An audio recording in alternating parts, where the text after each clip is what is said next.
Ses montagnes, ses glaciers et ses lacs turquoises ont fait de Jasper un joyau pour des générations de Canadiens. J'ai fait du pouce pour venir ici.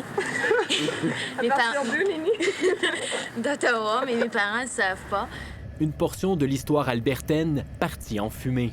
Le cœur des Albertains pleure aujourd'hui parce qu'on a une histoire à raconter. Jasper, ça fait partie de l'ADN des Albertains. Un premier poste de traite est fondé au tournant du 19e siècle pour le commerce des fourrures.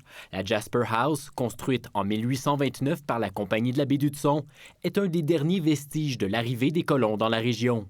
Le commerce qu'on faisait à Jasper contrôlait les routes de la Colombie-Britannique jusqu'à l'Oregon. C'était très important, Jasper, à l'époque. C'était comme l'entrée des montagnes rocheuses. Au cœur de ces paysages majestueux, le parc national de Jasper est fondé en 1907.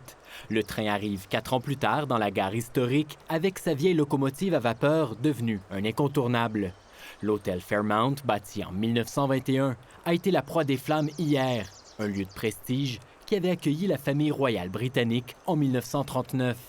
Quand on arrive en Alberta, des structures de plus de 100 ans, c'est rare. Donc, quand c'est ancien, ça nous permet de regarder vers le passé. Et c'est ça qu'on a perdu à Jasper aujourd'hui.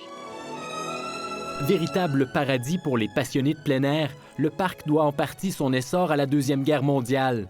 Un bataillon d'élite britannique fort de quelques 800 hommes, les Scouts Lovat, est déployé à Jasper en 1943 pour entraînement en montagne. On va envoyer les groupes de 100, 200 soldats dans différents endroits dans les montagnes. Et c'est le début du tourisme de masse et du ski hors piste. Ils laisseront derrière eux des kilomètres de sentiers de ski, aujourd'hui prisés des touristes d'ici et d'ailleurs. Il y a tellement d'endroits à aller voir, des choses rares, des choses qu'on n'a jamais vues de notre vie. Des souvenirs précieux d'un village enchanteur que d'autres n'auront pas la chance d'admirer. Ici Jean-Philippe Hughes, Radio-Canada, Montréal.